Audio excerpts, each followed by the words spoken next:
ശിവപ്രസാദം ജ്യോതിഷത്തിലേക്ക് എല്ലാവർക്കും സ്വാഗതം. ഇന്ന് നമ്മളിവിടെ പറയാൻ പോകുന്നത് വൈശാഖ മാസത്തിൻ്റെ പ്രാധാന്യത്തെപ്പറ്റിയും വൈശാഖ മാസത്തിൽ നമ്മൾ എന്തൊക്കെ വ്രതങ്ങൾ എടുക്കണമെന്നും ഏത് രീതിയിൽ നമുക്ക് വ്രതം എടുക്കാനും ആ വ്രതത്തിൻ്റെ പ്രാധാന്യത്തെപ്പറ്റിയൊക്കെയാണ് ഇന്നത്തെ വീഡിയോയിൽ പറയുന്നത്. അതായത് വൈശാഖ മാസം എന്ന് പറയുന്നത് സാക്ഷാൽ മഹാവിഷ്ണു, അതായത് നാരായണൻ നമ്മുടെ ഭൂമിയിൽ നമ്മളോടൊപ്പം, അതായത് ലക്ഷ്മി സമേതനായിട്ട് തന്നെ വരുന്ന മാസമാണത്. അത് നമ്മുടെ മെയ് 9-ാം തീയതി മുതൽ ജൂൺ 6-ാം തീയതി വരെയുള്ള സമയമാണ് വൈശാഖ മാസത്തിലെ വ്രതങ്ങളൊക്കെ എടുക്കേണ്ട ദിവസം എന്ന് പറയുന്നത്.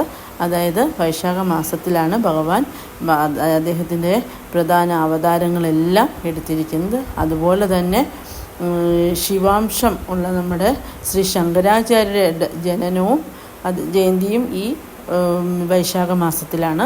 അതുകൊണ്ട് തന്നെ വളരെയധികം പ്രധാനപ്പെട്ട ഒരു മാസമാണ് വൈശാഖ മാസം എന്ന് പറയുന്നത്. ഈ മാസത്തെ മാധവ മാസമെന്നും അറിയപ്പെടുന്നുണ്ട്.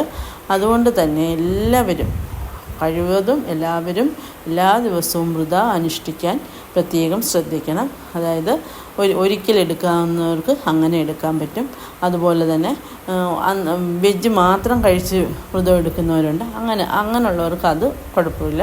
അതല്ല നമുക്ക് വ്രതമായിട്ട് എടുക്കാൻ പറ്റുന്നില്ലെന്നുണ്ടെങ്കിൽ നമ്മൾ ഒക്കുമെങ്കിൽ ഒരു 1008 പ്രാവശ്യമെങ്കിലും, 1008 അതിൻ്റെ കണക്ക്, ഓം നമോ നാരായണായ എന്ന മന്ത്രമെങ്കിലും നമ്മൾ ജപിക്കാൻ നോക്കുക. അതുപോലെ വ്യാഴാഴ്ച ദിവസം, ഈ മാസത്തിൽ തന്നെ വ്യാഴാഴ്ച ദിവസം വരുന്ന ദിവസം നിങ്ങൾ വ്രതമായിട്ടിരിക്കാൻ പ്രത്യേകം ശ്രദ്ധിക്കുക.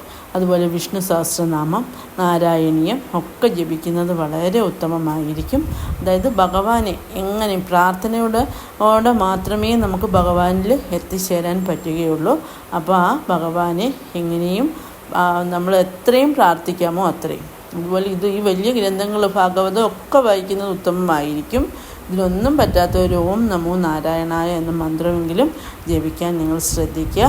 അതുപോലെ ഇത് എടുക്കുന്ന ദിവസം വ്യാഴാഴ്ചയെങ്കിൽ വ്യാഴാഴ്ച എടുക്കുമ്പോൾ കഴിവതും നിങ്ങൾ ഒരു വ്രതമായിട്ട് തന്നെ എടുത്ത് അത് പ്രാർത്ഥിക്കാൻ നോക്കുക. അതായത് വ്രതം എടുക്കേണ്ട വിധം പറയാം. അതായത് തലേന്ന് ഒരിക്കലെടുക്കുക, പിറ്റേന്ന് രാവിലെ എഴുന്നേറ്റ് കുളി കഴിഞ്ഞ്, രാവിലത്തെ കുളി ഉറപ്പായിട്ടും ചെയ്യണം. അതായത് രാവിലെ കുളിക്കുക എന്ന് വെച്ചാൽ പുണ്യ നദികളുടെ സാന്നിധ്യം നമ്മുടെ കിണർ ജലത്തിൽ പോലും എത്തുന്ന ഒരു മാസമാണിത്. അതുകൊണ്ട് തന്നെ സൂര്യോദയത്തിന് മുന്നേ തന്നെ കുളിക്കാൻ ശ്രദ്ധിക്കുക, സ്നാനം നടത്തുക. അതിനുശേഷം വേണം നമ്മൾ ജപം ചെയ്യാൻ.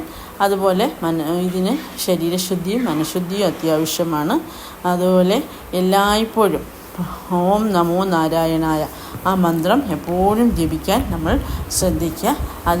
അതോടൊപ്പം ലക്ഷ്മി നാരായണായ നമ എന്ന മന്ത്രവും ജപിക്കാം. ഇതിലൂടെ നമുക്ക് ഭഗവാന്റെ എല്ലാ അനുഗ്രഹങ്ങളും നമുക്ക് ഭഗവാൻ തരുന്നതായിരിക്കും. അതായത് സാമ്പത്തികമായിട്ടും മറ്റു തരത്തിലൊക്കെ ബുദ്ധിമുട്ടുന്നവർക്ക് ഈ ഒരു വ്രതം എടുക്കുന്നതിലൂടെ അവരുടെ എല്ലാ ബുദ്ധിമുട്ടുകളും കഷ്ടപ്പാടുകളും ദുരിതങ്ങളും എല്ലാം ഭഗവാൻ മാറ്റി അവർക്കെല്ലാം സന്തോഷവും സമാധാനവുമായിട്ട് ജീവിക്കാനുള്ള അനുഗ്രഹങ്ങൾ ഭഗവാൻ കൊടുക്കുന്നതായിരിക്കും. അതുകൊണ്ട് എല്ലാവരും ഈ വ്രതം എടുക്കണം എന്നപേക്ഷിക്കുകയാണ്.